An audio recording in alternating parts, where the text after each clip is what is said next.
arrogance and confidence are two very separate things. And I say this because I made the mistake of being arrogant. Don't get me wrong. Do I think I'm dope? Yes. But I used to think when I stepped in the building, I was the dopest in the room, and I had this kind of chip on my shoulder, and I had this kind of element to me where it's like, well, I'm the most talented one here. No, I wasn't. I mean, that's the energy that kept me working, and I will always appreciate who I was at that point in time. I'm big boned. I'm heavy structured. I'm hung low. If I pull my shit out, this whole room get dark.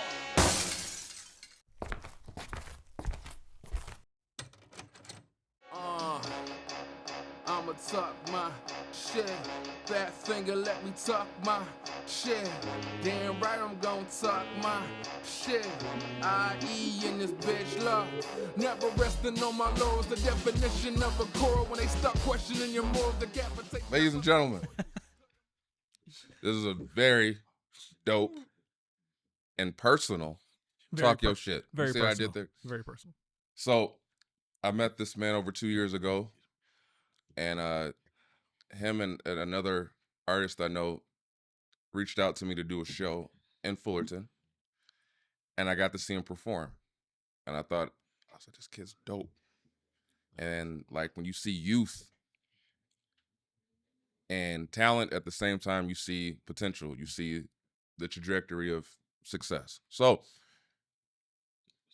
it's very dope for me to see him here. And the fact that he's a super dope lyricist, he's got a good head on his shoulders, he don't bullshit about his time. And he get bitches. And he gets, And he write love songs. Yeah. He does, which I'm pretty sure secures And his fits be on point. Yeah. You know what I'm saying? Fuck you. So I know where you're going with that. The motherfucker walking around with a murder mystery talking about love songs. You milked up? You got it? You good? You good? Okay, anyway. Ladies and gentlemen, we give to you our very dope special guest, Persinal.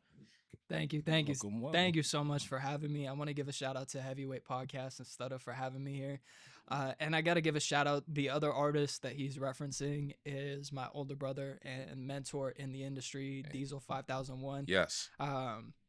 Yeah, so when I got to meet Stutter, and I got to talk about this at his birthday performance at the venue. But when I met this gentleman, during his performance, he had a repeat after me segment. And I know I made this joke, but I'm going to make it again. There is a certain word that I lack the amount of melanin to be able to say publicly. Not that I say it when it's not public, but He cleaned that up quick. He was like, ooh, shit. Let me fix that real quick. Let I me don't fix say that. nigga. No. But I'm just saying, this was during a public setting, and there's actually a reason I say that, and it pertains to a question I feel like I'm going to be asked later on in the podcast.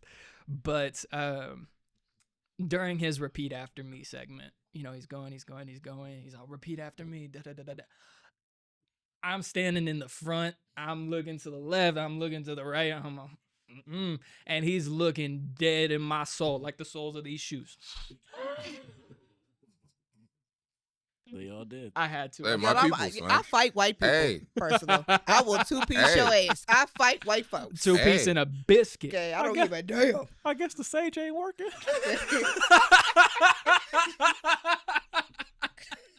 Y'all get on my I'm damn. having a great day. I swear to God, y'all get on my nerves. I'm having a great day. Des, thank you so much. I'm about to go to work in a good-ass mood. You got me to start my day right. Thank you so much. Leave me alone. So, anyway, Tell continuing the the story. story. So, he's looking at me dead in my soul. I'm like, And he later confirmed that it was a trap. He was going to see if I was going to take the bait. And I said, I am too smart to take that bait. I'm not saying that word. And that's how I first met this gentleman. You got to weed him out. You got to make sure who's strong for this business. Oh, and damn. he's smart and he's strong. He didn't take the bait. No, but over the years, just trying my best to keep up with social media and who's who in the Inland Empire. I did have the blessing to witness this man's growth as well from before I had known him into the lyricist that he is. And Studda has to be one of the most lyrically gifted I've heard in the Inland Empire. So I just wanted to give you your flowers. I appreciate that. I Yeah, we truly agree. appreciate that. This nigga be rapping. Yeah, we agree. We damn sure agree. Yeah. I really appreciate that. And we'll talk about that on later on. But this is his time now. But personal. Yes, sir. I always ask this question, Mhm. and I really, really, really want to know this. What's up? What did you know, and like, how did you know that you were an MC? So to get into this topic, ever since I was like 5 or 6 years old, you know, I delved into poetry. I was constantly writing. I actually have a song that I just recorded that talks about my early childhood years. And sorry, my voice is shaking. I'm still a little cold. I should have brought a jacket because everyone else was smart enough. Don't you Give dare. up. Come on, just let him use the. Do not Get real super nothing. warm. I mean, Tell I your mean, I don't damn need story, I don't need the Persinal. shoes. Can I get the purse? Persinal, tell your damn. Okay, so, and you know, in my early years, again, you know, I had started out with poetry, and my mom was also gifted. She wanted to be a singer, so she kind of nurtured my reading and writing journey. But my dad had actually raised me up on 70s and 80s metal, and you know, I started getting into that music a little bit. You know, I picked up guitar, drums, dabbled in piano a little bit, but there was always something that felt like there was missing, like there was a disconnect, because I grew up in an area where it was a lot of Hispanics, African Americans, and I was one of the only white boys. And it always felt like I'm too white to fit in with that crowd, but I wasn't preppy enough to fit in with the white kids. There was always this kind of weird disconnect where I felt like I didn't really belong anywhere. And when it came to hip hop, I would listen to it privately, like because my mom and dad didn't want me listening to hip hop, especially at that time, because I was still, you know, 7, 8, 9, 10 years old. And then came high school. During high school, I got kicked out my junior year and I got sent to a continuation school. And in the continuation school was full of a lot of people who had these dreams of wanting to be involved in music, getting into rap. And that's where I got to really experience writing raps down for the first time, and then taking it to the lunch yard and freestyling, take, you know, whatever lyrics you had, someone would beatbox or play some beat off of YouTube. And, you know, I would take my lyrics in, and there was one kid, I can't remember his name for the life of me, but he told me, he's like, bro, you sound dope, but you sound like you're trying to mimic Eminem too much. Why don't you sit down and write a song that's more your own? And at the time I was like, nah, I can't do that. I'm not talented enough to do that. But I sat down and I wrote my first song. And as shitty as that song was, I fell in love with the essence of hip hop and the creative process, because at the end of the day, I feel like hip hop is the only music genre that can emulate every single emotion on the emotional spectrum. You know, you talk about rock, heavy metal, it's full of anger, angst. You have R&B, which is like love, feel good. But hip hop was the only genre that I had witnessed where you could talk about literally anything and everything, and no matter what, doesn't matter who the audience is, there's going to be something in there for everyone that they can relate to. And that was I was 16 at the time. 16. That's well explained. Thank you. What school did you go to? The continuation, Valley View. Valley. Okay. Was you like hiding and writing raps in your room because you couldn't even listen to the shit? So Well, no, they let me listen to it when I was about like 13, okay. 14. It was just when I was a kid, like before I was even 10 years old. Yeah. that didn't happen in my house. I was Easy E at like 6.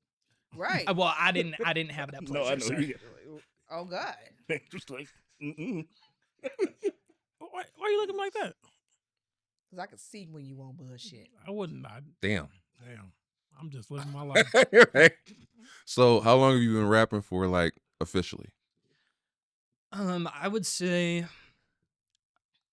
I started taking the writing and recording process Heartburn, excuse me. A little more seriously when I was 18. But when I really started releasing music and performing was about the age of 21. So to take it seriously, I would say about the last 6 years. Yeah. Okay.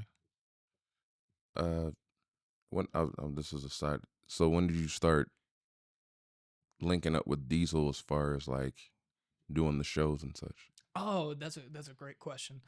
So the way I actually met Diesel back during COVID, I was the newcomer on the scene, and the local hip hop community had known each other 5, 10, 15 plus years. I was very new to the scene. I didn't have connections with anybody. So to kind of, kick my way into the door a little bit, I had created an Inland Empire group chat on Instagram that's still active to this day, where everyone just bounces new song material, bounces videographers, photographers, so on and so forth. And I didn't even know anybody. I was just adding whoever had IE in their bio, that was a local artist.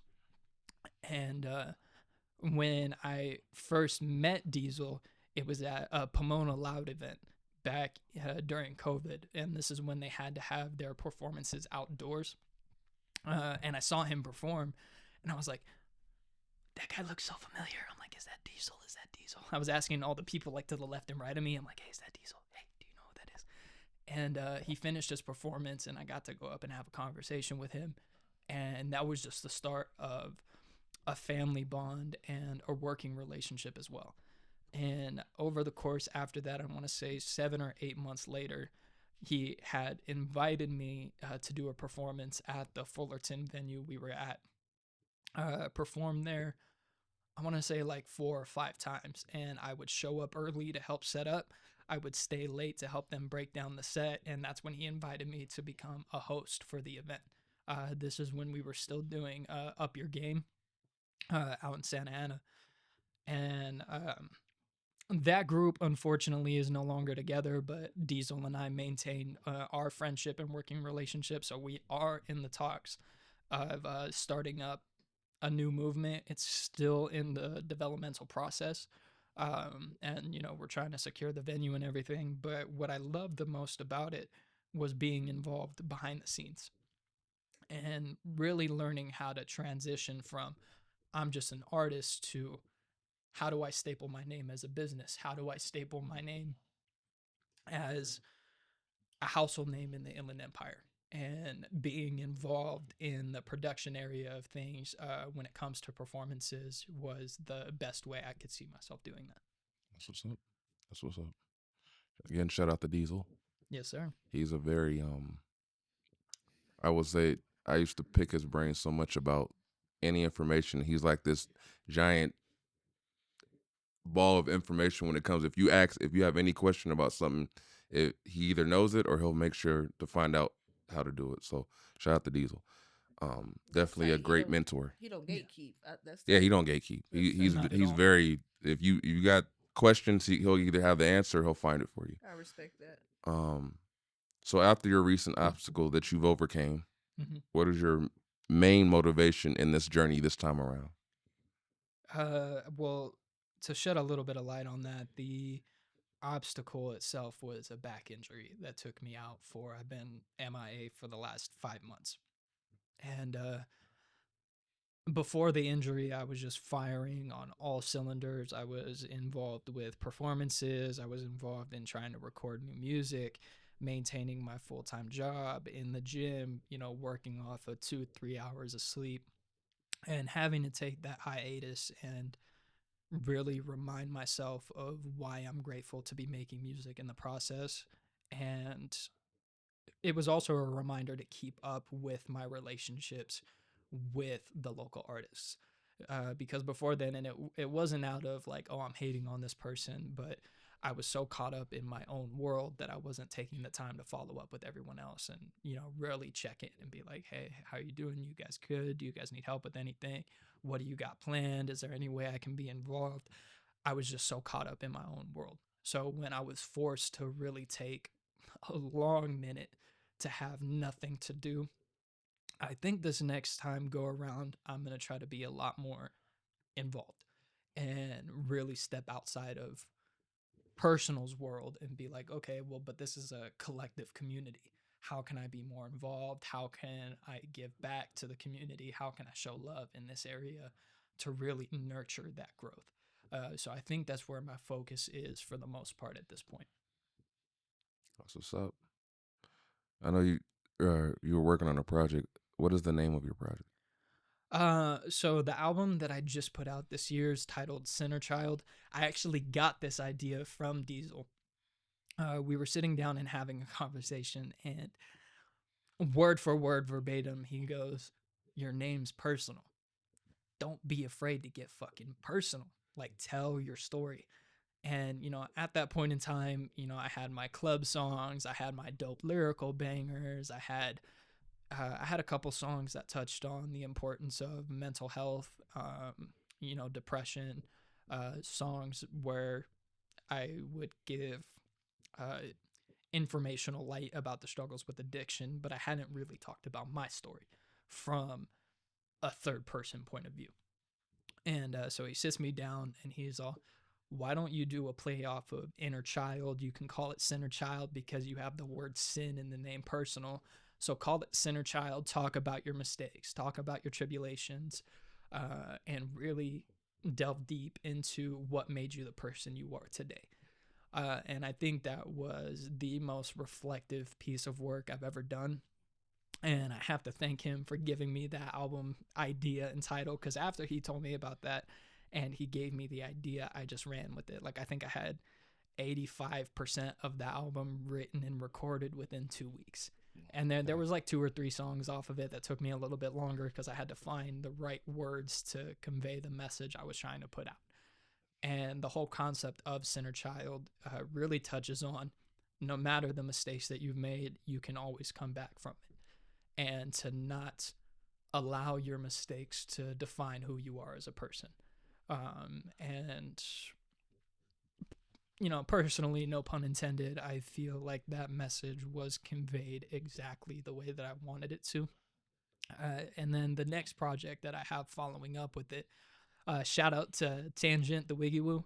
He actually gave me this idea for the second follow-up project called Personality, where he was like, okay, so you touched on how you got from point A to point B, but he was like, what did he tell me? He's like, you have one of the most interesting personalities because there's so many different aspects to you, where you were so involved in fitness, you're nerdy, you don't act the way that you look. So he's like, all these different elements to your personality, why don't you make a project called Personality? So that's going to be the next follow-up project to really go into the different aspects of Persinal and not to give my government, but Anthony, and the embodiment that Persinal took on to really convey the confidence that Anthony didn't have growing up, and kind of the connection and bridge between the two. So yeah. What's up? Yeah. How much of that have you written? For Personality, I have 16 songs that are on the possible finalization of the album. But what I like to do when it comes to my album creation process, I like to get about 35 or 40 songs in and then subtract on an as-need basis. God damn. Yeah. Do you? So for people out there that don't know, when you're an artist and you're writing, it's a very hard process. So when he said he had already had 85% of it written, that's impressive. That's not easy to do. So everything he's saying right now is very, that takes discipline, time, and just persistence, because you can get easily discouraged creating. So the fact that and then your process of pretty much creating a lot and then dialing it down, that's and that's even hard if you're, especially, I don't know exactly how you feel about all your music, but me, I'm like, it's hard for me to just, pick that one over that one, this one over that one, and you're like, I want it all. Pause. And I'm saying, like you. No Diddy. Yeah, no Diddy. What? Y'all get on my nerves. Ain't no baby oil in here. I swear to God. I swear to God. There's no a lot of baby cotton. Oil. Ain't no baby oil. Anyway, what? What is your process in writing a song? When it comes to writing a song, first and foremost, when I was 16, 17, I would like to write the lyrics first. And then what made me realize that that was becoming a little too difficult because the only portion of the creation process of a song is the production of the beat. I do not have an ear for production. I've tried to sit down and I can't emulate the emotion into the beat that I would like. So I do have about 5 or 6 go-to producers that I work with. Not local, unfortunately. Still trying to touch base with some local producers, but it gets a little convoluted when you're trying to find someone who really fits your personal sound. No pun intended. But so at this point during my writing process, I like to find the beat first that I feel has the most connection to the emotion and message that I want to put together. And once I find that, I will literally go line through line, not oh yeah, let me write the first verse and then go back. No, I will take it literally line per line. I'll write a single line, take it back to the beginning of the beat. Write the second line, take it back to the beginning of the beat. Third line, so on and so forth. So by the end of the song, I almost have the song completely memorized as it is. And the reason I like to do that too is because I'm very technical of where I want to fit into the pockets, where I'm gonna fit the flow switch, where I'm gonna try to flip a cadence, where I'm really gonna structure the hook outside of the verses and of itself. And I'm not gonna lie, it's such an exhausting process because I feel like I overthink it a little too much. But that's where I find the love and that creation because there was such a great amount of attention to detail that I really do have to sit back and kind of give myself a clap on the back, like, okay, you really took your time with that and you made sure that there was no room for error. And once that's all finalized and I go into the studio, I make sure that I can record it from start to finish without losing my breath, because if I can do that in the studio, I can perform it. If there's a song where I'm like, okay, I gas out on this part and I cannot finish the verse, that means I cannot perform it live to the best of my ability. So how can I flip that cadence to save a little more breath? Where can I add where I can, take 1 or 2 words out to be able to have breath control to be able to perform this? And that's the overall creation of the song.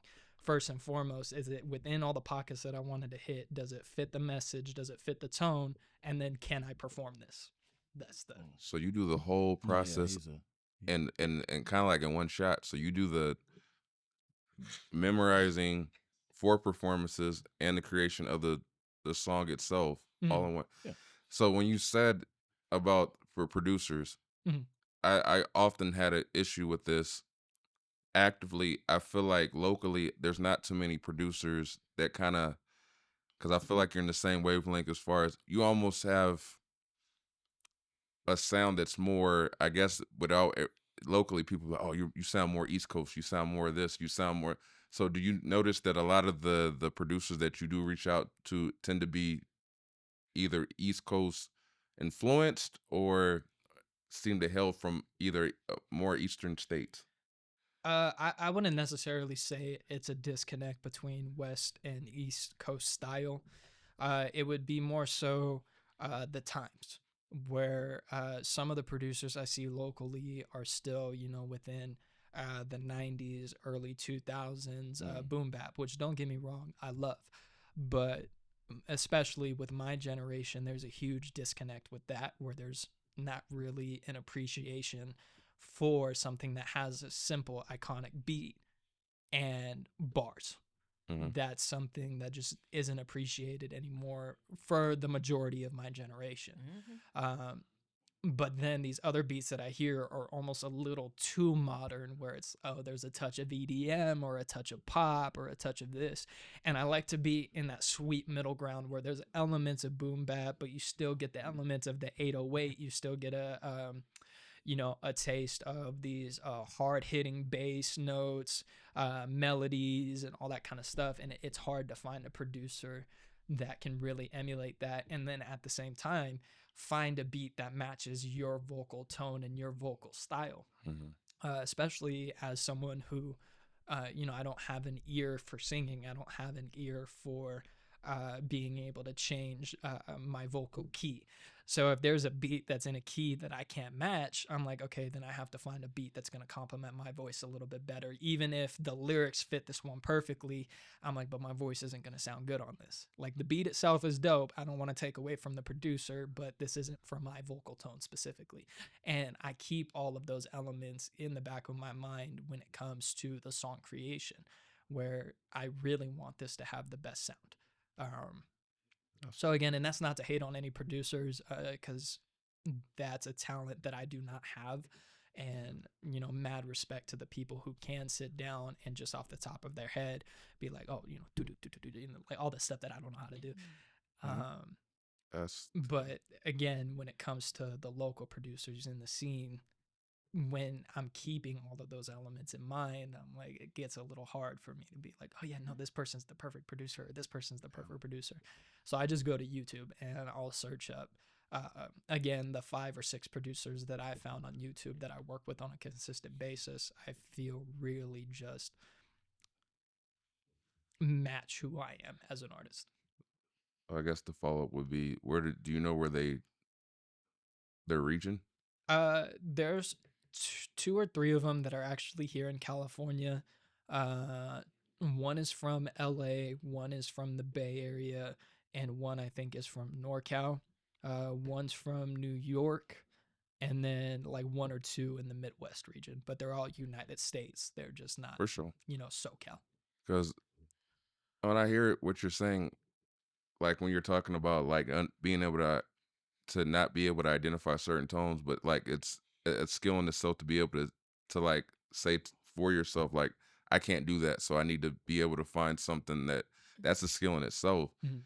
And is it impressive, like when you come across the tangents or the or diesels that can kind of come around and give you like that, hey man, you should totally do this for that song or this pocket or whatever, and you see that they have, I guess, more of a handle on maybe things you didn't think about for yourself. Like when they kind of point out something, you're like, oh, shit, I didn't even think about doing it that way, and flip it. So, and I love that you asked that, because the 2 of them are really, there's 3 people. There's Diesel, Tangent, and Sunny. And we can go into Sunny a little bit later into this, but I'm gonna give my flowers to the 3 of them. Sunny back.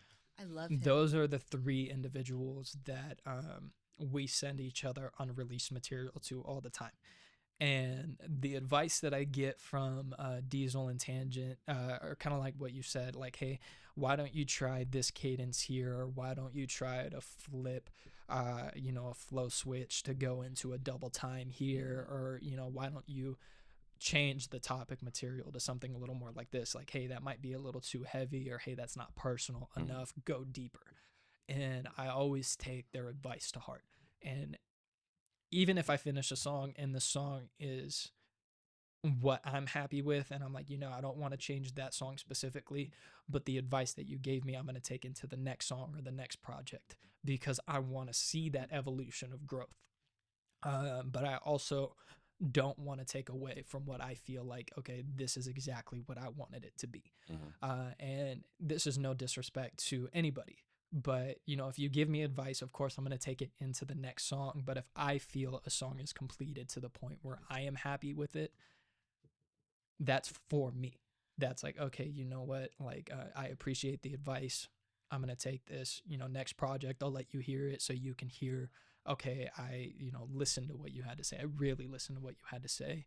But this song for me is perfect as it is. And that makes me happy. But when it comes to Sonny, Sonny himself kind of also keeps me grounded into something that's a little more modern, where, I'll send him some songs. Actually, I sent him 2 songs recently. One's called Personality, which is the I can't speak. Title. Well, the titular song to the album. So there's Personality, the song, and then Personality, the album. And then I sent him a secondary song called Big Chain.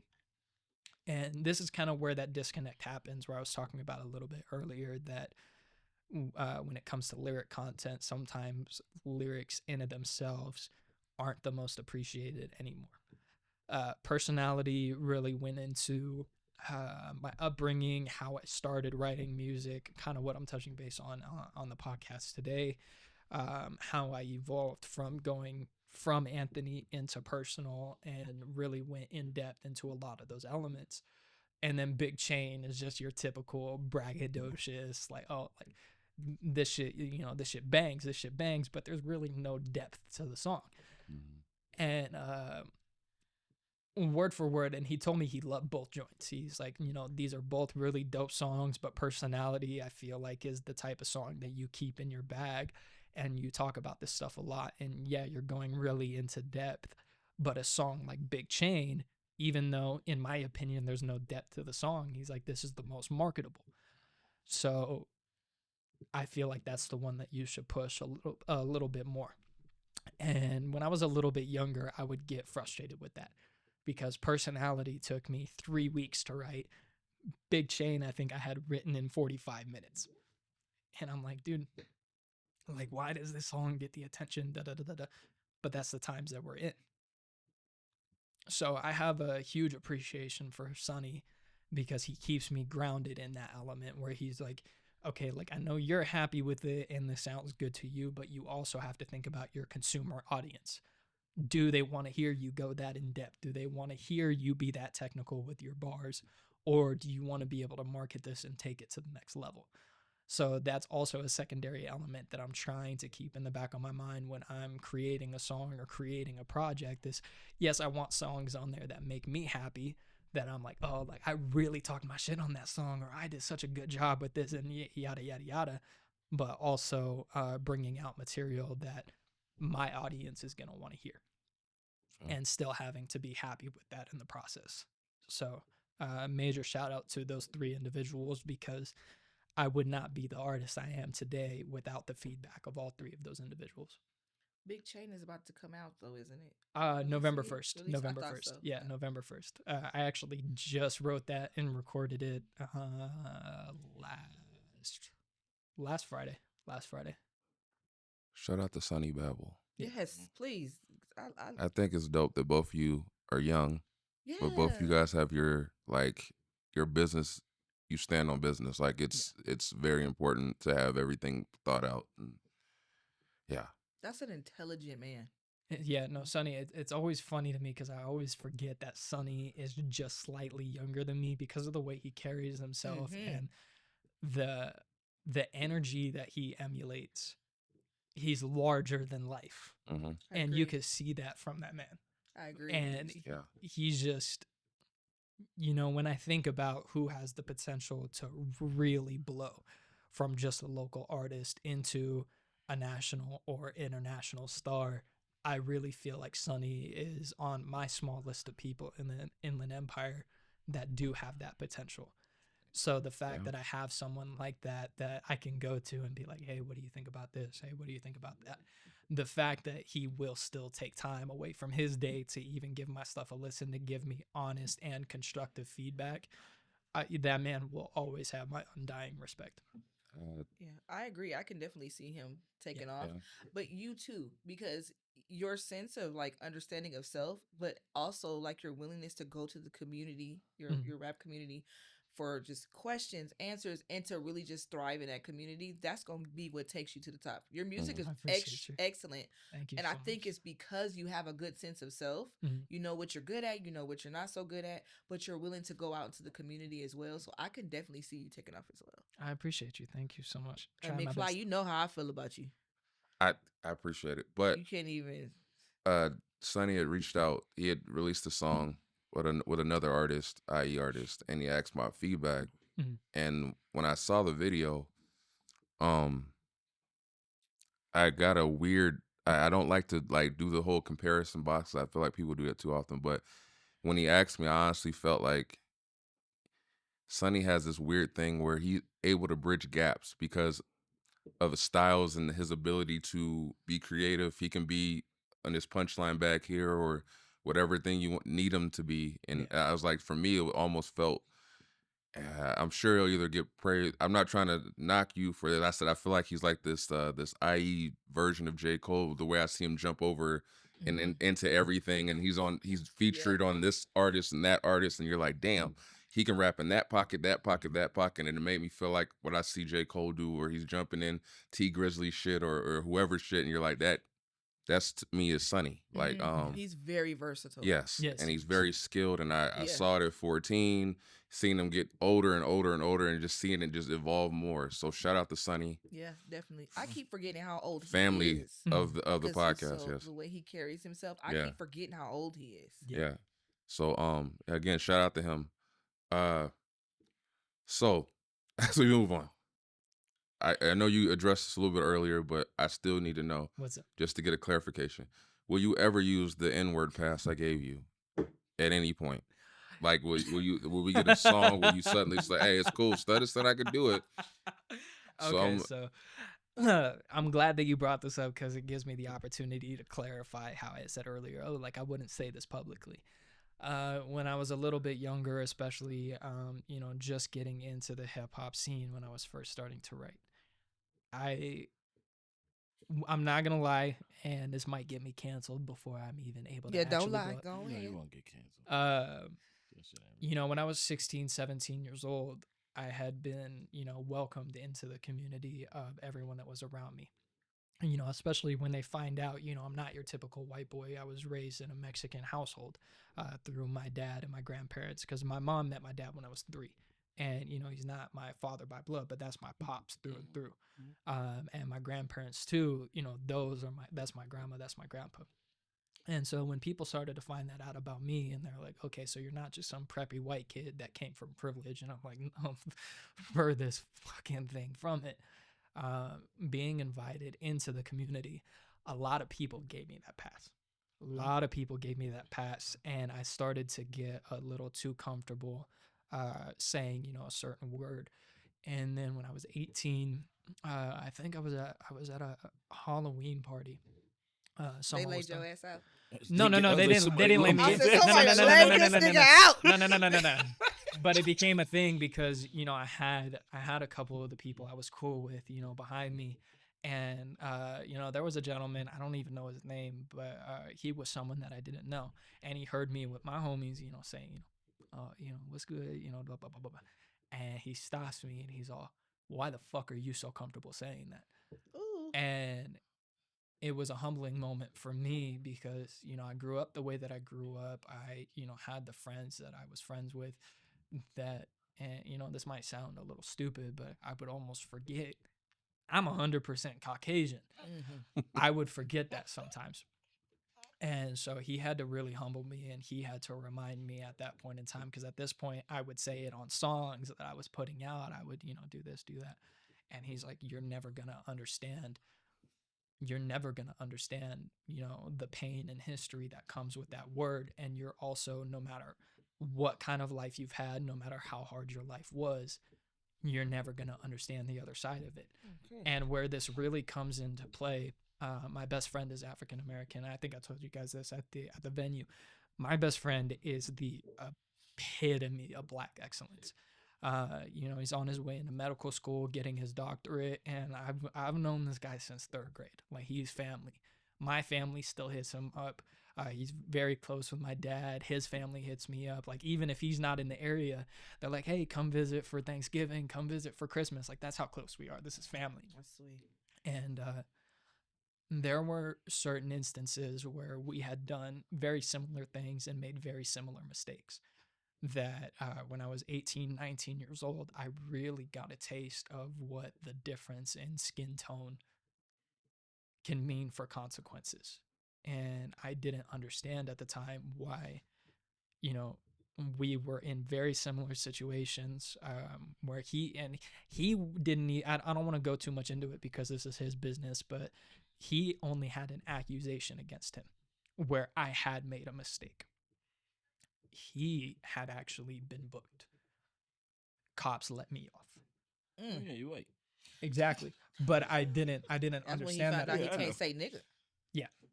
Pretty much. But that was the biggest eye opener for me, that I don't care how white you are or you don't think you are, or if you're a white boy and you came from a specific upbringing, specific community, or oh well, I lived this life and I've been through this and I've been through that. Like I've been through Section 8, I've been on food stamps, I've come from really rough areas, but I've still experienced what white privilege can bring. So there's no white boy that can sit here and have a conversation with me and say, oh, white privilege doesn't exist, this and that. Yes, the fuck it does. And I don't give a fuck where you come from. I was humbled in the sense that you don't understand what it's like on this other side, just like I don't, and we never will. So after I had those lessons, I was like, you know what? That's not even a word that I really should be saying to begin with. Like, what gratification does it bring me? Does it make me more hip hop? Does it make me like, it didn't matter the friends that I had. It didn't matter who I had in my back corner. What does it do for me? So that's when I really stopped saying it. And I was like, there's really no point. Like, I don't come from that history. I don't come from the emotion that comes behind that word, and I will never understand that. So I had to accept that within myself. Good job. I respect it. I was only laughing because now he's gonna be the motherfucker in the party when he sees white people. Like, hey, You don't understand the you history. don't understand. Well, no, but it's funny that because you don't understand the history, I don't understand the history. That shit Solid. hit you like a ton You of bricks. mean- Like, he's right. All right. Moving along. Yeah. What is your top 5 dead or alive MCs? I don't even want to be this close to you while you say this part because everybody get it wrong every time. Don't listen to her, man. Go on, personal. What are we talking about wrong here? Personal. Okay, Don't sorry. don't- Yeah. I love you. This don't feel like No, love, personal. Okay, so when it comes to strictly lyrical You can't have wordplay. two categories. Just Just top that 5. Just Fuck five. it. It don't matter. Well, because I You- got you- two that are in a league of their own, but my top You don't 5 have to personal. explain your top 5. It's your Okay. 5. Don't Okay, let her okay. Yeah, pressure don't you. let her pressure you. It's your top 5. It's your Okay. personal top 5. So- Shut up. This first artist, I just have to say, because he emulates what it means to put love into your craft in hip hop. And I know I'm gonna get a lot of hate for saying this. Oh, I really want to know this. Russ. That's not hate. Oh, I love No, Russ. hate for Russ. I thought you were about to say Well, no, Tekashi 'cause, 6ix9ine. So no, we good. I hell did no. too. Hell caught no, my no, breath no, like, no, oh, no, no, look. no, no. So No, we but got when Russ at number 5? Or There's number- no particular order Okay, for you this. got They're no just order. in my top I 5 for love With different Russ. reasons. I fuck with Russ. But a lot of people, especially Trying to online, they they're like, Russ is corny, Russ is this. But Russ wrote, engineered, produced, He's a engineered, like everything, He's a 100% solo. ultimate DIY. Yeah. Ultimate DIY. Yeah. He filmed his own music videos. He did it with no label backing. He used his own money, and he is the only artist in hip hop history. And the second runner-up to get even near as close was J. Cole for his song or for his album For Your Eyes Only.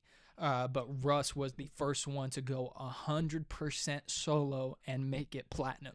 So if you want to talk about the essence of an MC putting love into their craft in all aspects, firing on all cylinders, Russ has to be in that top 5. Fucks with it. You argue with your mama, I'm not going to have this debate with you. He said, I fight your fucks mom. with Russ. Yeah. Fight your mammy. Fight Okay. your mammy. I mean, we off to a good start. Yeah, so Russ, Nipsey Hussle's got to be in that conversation. Hey, we Neighborhood I- Nip, I yeah. like personal. Yeah, over here. no, so and when it comes to Nipsey too, he does talk about his, involvement with certain, activity, and you guys all know Nip. But what I love about Nip too is for the kids that come from a certain type of community or a certain type of upbringing, he's like, this is how you get out. Mm-hmm. This is where you invest your money. This is where you want to make smart decisions about this.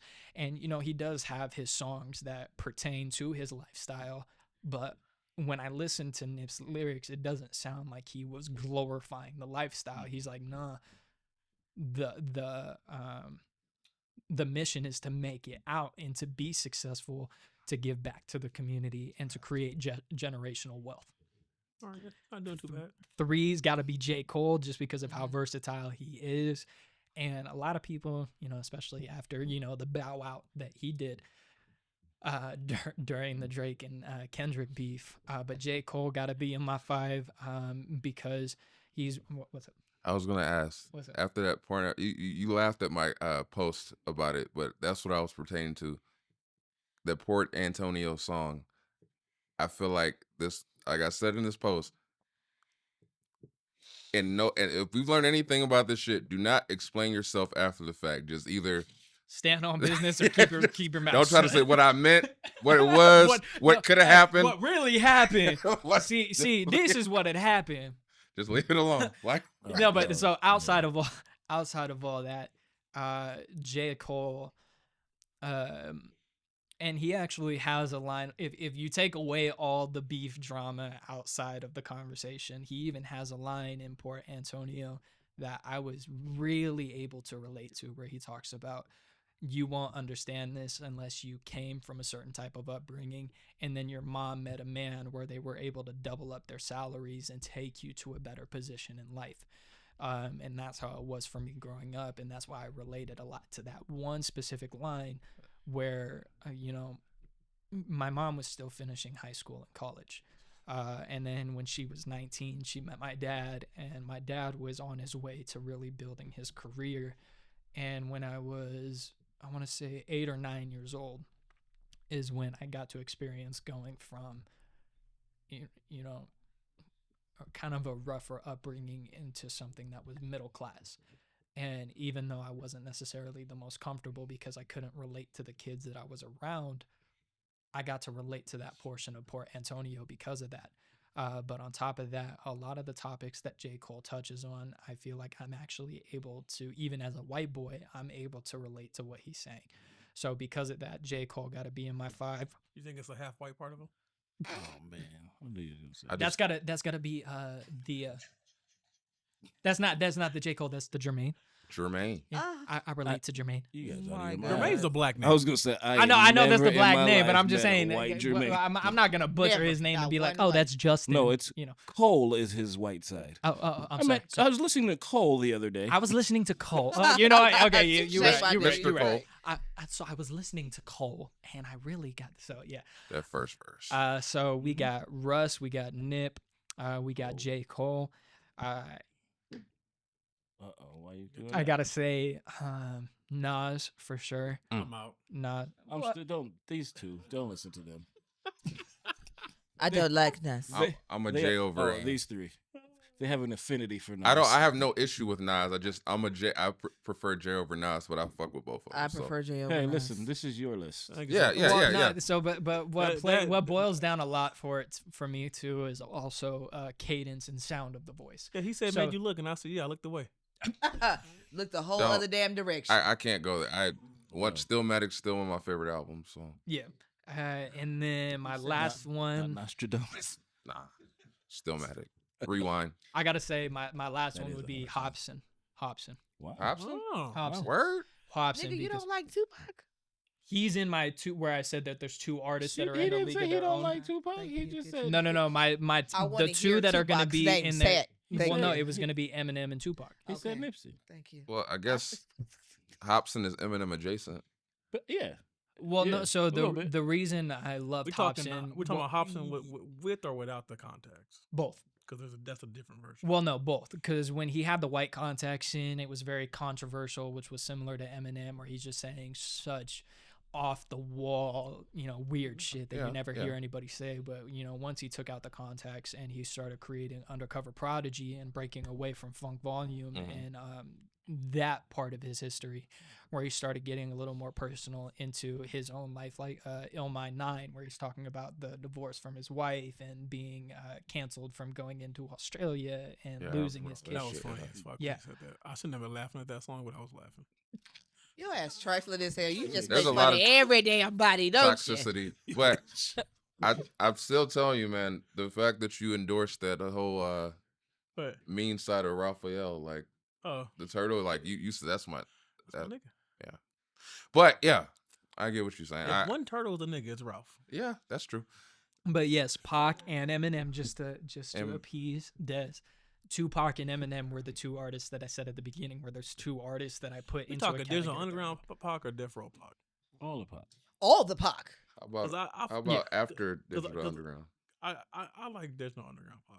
I like All all Eyes the on Pac. Me. You don't Oh, like You all the that Pac? gangster- You don't like that I gangster prefer shit. Digital Underground. Thank Pac. you. That You sounds gotta- good. Well, Me see, Against the my World? favorite thing about Because Ambition is right. The first song I played at the gym. That is my song, okay?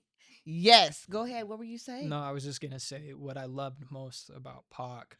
You know, you were talking about a lot of people who, you know, during this point in time, you know, you had NWA that kind of paved the way for this style of music, and then you get into the early and mid '90s, or not the early and mid '90s, the late '80s going into the '90s. You got Biggie. You have people that were just coming onto the scene. You know, Snoop and all of them. Pac, in my personal opinion, was one of the most poetic. And because of my background in poetry, you know, what kind of paved the way for me getting involved into hip hop in the first place, that's what I was able to identify with. Even if I can't necessarily relate to a lot of what he was talking about because I wasn't, you know, that's not the lifestyle that I came from. Yeah, I can't say that. I'll say it for you. This is not 18-year-old personal. This is 27-year-old personal. You know, I thought he was gonna say something about the 1800s, and I looked down at their shoes. I thought we were done with that. No, what did Kevin say earlier? 2 Chainz. Don't repeat shit Kevin said, because Kevin is a funny motherfucker. Don't repeat shit Kevin said. Thank you very much. 2 Chainz. I do have a question. Oh, man. I think you should get into like some sort of politics or something, because what you said earlier, it's not even a question. You said it in a fucking well said way. What's up? It's like, yeah, I was making beats, but I wasn't really, you know. You said it a diplomatic way for making trash ass beats. What you just doing? I was making trash beats. Well, no. I mean, it's not that it's trashy. It just it doesn't fit me. It as an didn't artist. fit. But okay, me. when we say politics, are we You can talking spin about it. actual Spin it. politics? No, you know, Yeah, you'd be. you're gonna be in the. If you're in the music business, there's some sort of politics involved. So Well, I mean, Diddy is gone. So. we're not talking those politics, No, brother. we're talking about local politics. Diddy is Local done politics. for. That's a done for nigga. That's funny.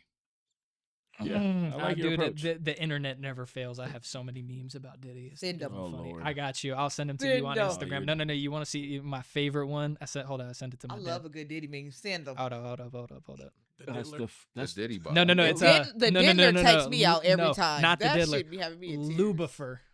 Oh, he no. posted- send Lubifer. it. Yeah, I cried at that too. Hold up. Where is it? Send it. That was funny. Who the fuck did I send it to? McFly Like, posted I like it. how yeah. The Lucifer. Yeah, I posted it too. That was funny. You did? Yeah, that was Yeah, funny. the Lubrifer. Oh, my goodness, Jesus. Yeah. I don't Oh. know. Diddy I don't Bob. see this. Yeah. Oh Yeah, wow. yeah, that was Send, it. send it, please. There's too I got it. many. I'll I send got it to to you. send Right that shit to my mama. now. Oh no, we're Yeah, doing that was this. So there's too many. Yeah, there's yeah. No, but when it comes to local politics, you know, I think still being, you know, a relative newcomer, even outside of the connections I've been able to make in the local scene, I'm still only 5-6 years into it. You know, I still don't have the full rundown of, well, this person had a history connected to this city or this region, and this person was able to perform this, and this person gave back to the community in this way. Like, I'm still learning all of that. But when it comes to the local politics, I'm not gonna lie, I try to keep myself out of it. I want to be able to say I got to where I'm at without needing the backing of someone who's considered stamped in the IE, or, oh, you know, this is, you know, the IE legend, this is this.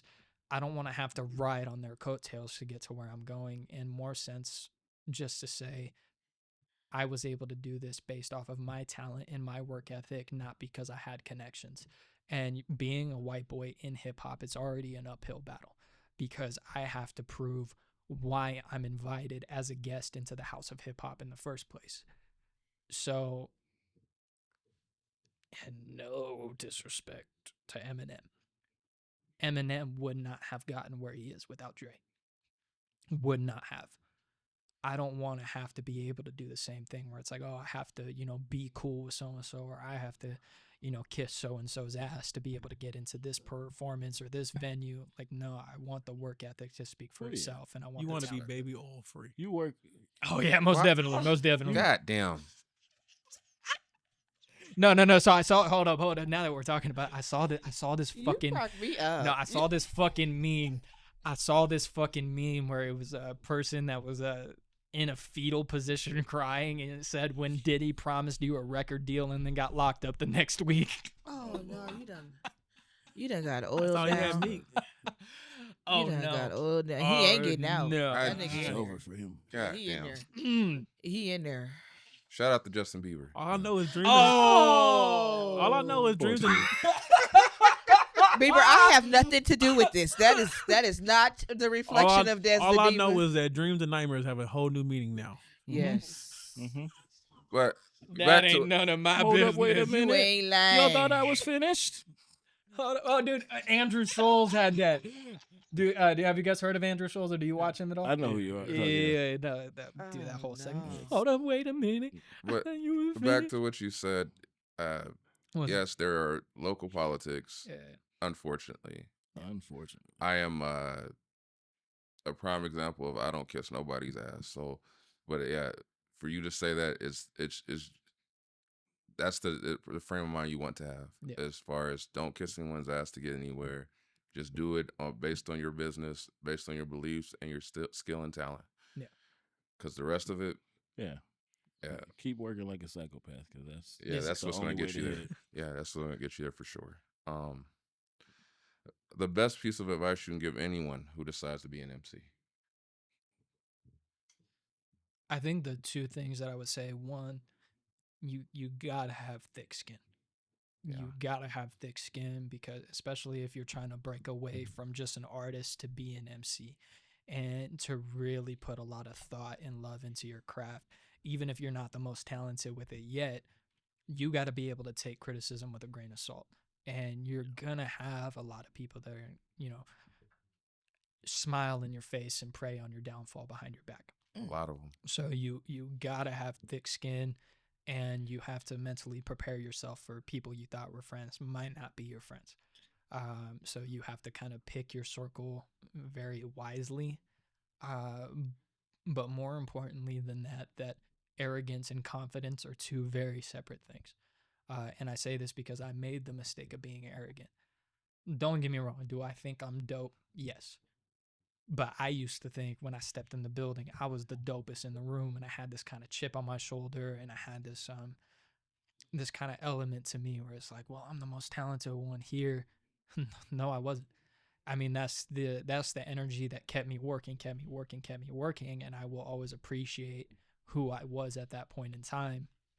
But you can be confident, and you can recognize yourself for the talent that you have. But you also have to learn to be able to humble yourself and say, like, if you truly want to be an MC, there's no such thing as being the dopest in the room. There's no such thing as being perfect, because there's always something to better yourself at. Regardless if it's within your creation process, your writing process, business connections that you can make outside of the music. I mean, there's so many different avenues that you really have to continuously focus on improvement, that there's no such thing as I'm the best in the room. There is no such thing. Even the greatest of the greats, like, yeah, they might say, oh, I'm the GOAT. But the one thing they all have in common is that they're all still trying to outdo each other. They're all saying, oh, this person did this, let me step up my game over here. Or let me, attack this with a different type of flow I might not have thought of back when I first recorded this song.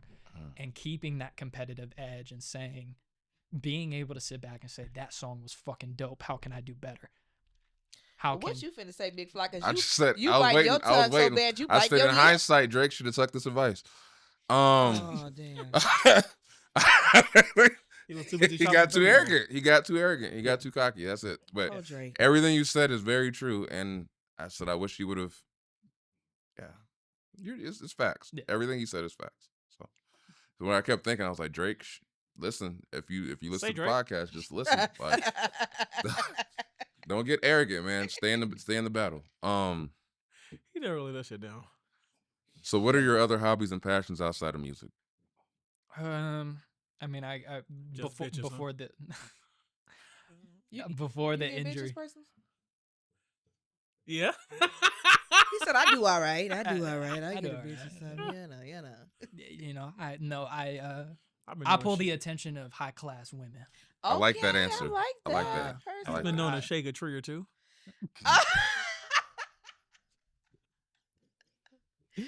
No, it's but a I old would nigga say living in the gym, more so not just for my physical health, but for my emotional well-being and keeping myself grounded, and keeping myself disciplined. The gym was a very big passion and hobby of mine before the injury, and I'm still trying to get myself back into it, but I've been really hindered during my recovery process. Outside of that, I love sports. I don't like to watch sports, as funny as it is. Like, I don't like to watch basketball. I don't like to watch football. I don't like to watch tennis, but I love to play all three of those sports. So you I hoop? don't like to be on the sidelines. You hoop? No, I've been hooping since I was. Oh, we're gonna have to. I mean, you do all the 11 years nigga old. shit. We're gonna have to hoop. I'm down. Maurice, Hey, Maurice, I love you. He love people that do nigga shit. You play spades? Spades. No. I'm not can't- huge he- into. He can't. You can't be his partner then, because I'm sorry, he's I'm sorry. spade. He's He- spades. he- Yeah. I'm sorry, but It's a lot of niggas that don't play spades. Don't let it. So you fool could have had a line like I don't play you, spades if off you for play different spades, reasons. reasons. you'd have a dope ass rap line. You'd be like, I got two in the personal. If you played spades, Oh, see, yeah. hey, Bars. yeah. bars. But yeah. What's so, up, Kevin? You like that? Hey, listen, That'll flow. listen. If it's my space partner, I got two in the personal, so I got two. Whatever you got, I just don't know what it means. I'm not gonna lie. That's why I didn't say anything, because I don't either. That's why I didn't say nothing. I was like, huh? I'm about to start teaching a spades class around here. I mean, I Yes, mean, please, yes, yeah. I would like that. You could do like a heavyweight podcast presents Mo's Yeah, intro to spades that'd be dope, and I would really watch that because I Or- really don't know how to play spades. or That's- nigga shit. It won't. Yeah. It won't. Nigga shit All would he's be gonna do is dope. like. You Only should, advice I got guys? is just The don't first- sit across the table from me. Nigga shit. And the first episode will be he'll interview Dez's purse. Shut the fuck up. I know you fucking lying. I know you fucking lying. Anyway, Oh shit. before you take off, your future projects, plans that you make, or future projects or plans that you plan to pursue, also your handle for Instagram and all your other social medias. Got it. So I have 3 albums I've been working on simultaneously. That's Uh, crazy. Yeah, so I have 97 Legend, which is just because that's my birth year.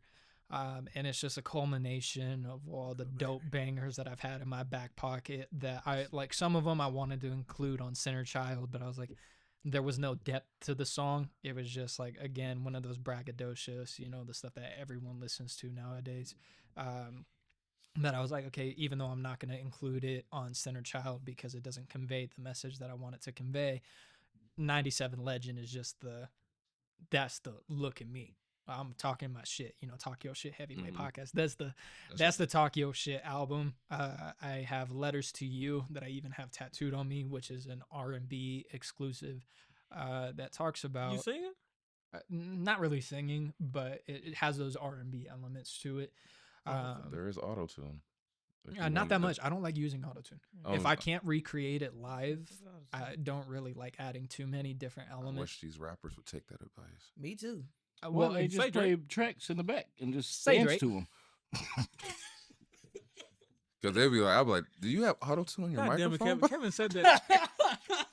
Kevin Are we said that. really doing this right now? Kevin said that shit remind me of Dreamfest last year where they were just letting the track play. Yeah, they're just letting the track play. And you're like, what the I was fuck? like, why- Well, why no, not and that's the talent? thing too. It's not performing. That's the one thing that I promised myself. Like, I think I only have 1 or 2 songs where I even have any element of backtrack vocals in the hook, and that's it. Only 2. The rest of them is me and the instrumental. Because and again, that's why I'll record the song in 1 take. Can I match the cadence live? Can I match the breath control live? Can I do this live? If I cannot recreate this, I have no business recording this because it's not me. You're creating a secondary character that you can't even emulate live. So if you can't emulate it live, no one's really going to be able to connect to it, in my personal opinion. So that's why I don't really like elements of auto-tune. I don't dabble too much in voices that I cannot recreate live. And, I try to stay away, especially as a white boy, I try to stay away from lyrics that I don't live. Do I know, a certain type of people? Yeah. do I come from that lifestyle? No way in hell. Like, yeah, do I know gangsters? Do I know, vatos? Do I know bikers? Yeah, I know those people. I don't come from that lifestyle though. So I'm not going to talk about shit that I don't know. I'm not going to talk about a lifestyle that I didn't live. And that all boils down to who am I as an artist? Who am I as a person? And who can connect with me based off of what I'm saying? And that also goes with the connect or disconnect of the recording process. Like, if I can't sing this good live, why am I going to try to put all this auto-tune to make it look like I'm a good singer, and then like I try to go sing live and I'm all fucking off key because I don't know how to fucking sing. Say Drake. Say Drake. And that really just boils down to trying my best to stay authentic to who I am as a person. But yeah, so there's a 97 Legend, Letters to You, and then the Personality album that I'm working on. And I really do think I want Personality to be the follow-up to Sinner Child. And then as far as plans that I have for the future, and I don't want to go too far into it, mainly because I don't want to get my hopes up if it doesn't go the way that I'm planning it to. Because life has a funny way of throwing all these curveballs that you weren't prepared for. But I am going to be starting school either in January or February. And the school that I chose, because I have to go to community college first to knock out the prereqs to be able to transfer to university. But the school that I chose was a Norco college, because from what I've been made aware of, Norco College as a community college has one of the biggest music programs in all of Southern California, to the point that they even have a student body only concert that they throw where only students are able to perform. And they have like 700-800 people minimum that are all students that are all going to be around my age. They're going to be here watching this event. So my major and my minor that I'm trying to go for is business analysis and business program analysis. But the elective, because they force you to take an elective anyway, I'm going to go in for music production. Mainly just to start making connections, who's who knows who. And because I'm involved in the community, in the Inland Empire scene, even if I'm not the most known, I have connections. I can bridge people. That's where I'm like, hey, like, okay, you're getting into the production end, or you're, finding hip hop, let me get you connected over here to someone who can actually get you involved in events that are outside of school. So if I can become that guy, I can staple myself as a power player in the Inland Empire. You're gonna have a corner office somewhere. Yeah, you said that was very political. Yeah, in the approach, I respect it. You're gonna be like, I got this corner office, but I got bars. You. Don't fuck with me. Yeah. See, my first thought was, oh, he's finna go to school, so those beats wouldn't be. That's what I was laughing at. He's like, production. I was like, oh, you don't want to make them trash. See, I took it a whole different approach. When you said Norco, I said that's also the capital and the IE of them saying white people saying the N-word with the hard ER. That's where I can spread that knowledge. Spread the knowledge. Because hey, I'm gonna do you a solid. Don't do it. Don't do that in Norco. No. They will. I can't say what. Unless you can fight. Well, my presidential candidate said that I could. Yes. So shut up. All right. Your socials, so these people know how to reach you. Right now, the Instagram, I did change it from Persinal Official only because I wanted to bring more attention to the Sinner Child album. So right now, the Instagram handle sits at S1NNER.child for Sinner Child. Instagram's really the only thing that I got right now outside of Facebook. I got off of TikTok for a little while, and I'm, planning to go back to it, but the one detriment that I have, there's multiple things that I could work on to be better, but my biggest detriment as an artist is that I can't stand social media. I don't like social media. I don't like the fake lives people portray and the characters that they like to play. And, oh, shit's green on this side. No, it's not. I know you outside of here. I know what you're follow doing. me, 'cause I'm a real nigga. Oh my God. So everything I post. I don't even follow this nigga. This ain't your talk, your shit. Right. His was last week. Right. That wasn't mine. That was her. But that's my thing with it, where it's like, I know you outside of here. I know what you're dealing with. I know You ain't making money like that. You ain't making Yeah, no but you moves. gotta Like flash that shit. I know you gotta Instagram. flash Fuck that it. shit, and I have my songs that flash shit that. Yeah, because at the end of the day, too, it becomes a line of, are you really living this or are you manifesting this? I'll be the Yeah. first one to say I like any songs that I got where I'm flexing some shit, I'm manifesting that. Am I living that right now? No, but this is my way of speaking. No, it he's into living existence. that. Fuck that. Fuck y'all. He living that. I wish. What did Diesel used to always say? Rap is either about braggadocious or your life. I believe there's the two ways to rap. It's either you're bragging about something or you're talking about something, like you're talking about your life. So I fuck with it. Yeah. So. Yeah. And so, I can respect people who have the self-awareness to say, I'm not living that right now. That's just where I'm trying to go. But I know way too many people who, I'm not gonna name drop. I'm not gonna name drop, but I know a lot of people who. It's burning your soul too. You want it. And I'm nosy, so I'm like, tell me when the mic Drop on. the bomb on them. But there are a lot of people that flex and brag, and they will try to portray that that's the light that they're living. I'm like, bro, I just know you were just asking so and so for money last week. What you Damn. flexing for? You're in sales as well, so you're like, I know debt to income ratio. I'm like, hey, the math ain't math, and the math ain't math right now, sir. Yeah. But- That's a trip what you learn about people in passing. And I like the more I talk to other artists and you're like, oh, did you know? You're like, no, I thought no. Based off of everything they were putting out, I thought they had it like that. Huh? And they don't. And I'll be the first one to say, I don't got it like that. I'm working to get there. I'm putting all the pieces in place to try my best to achieve that. And I'm never going to give up on that.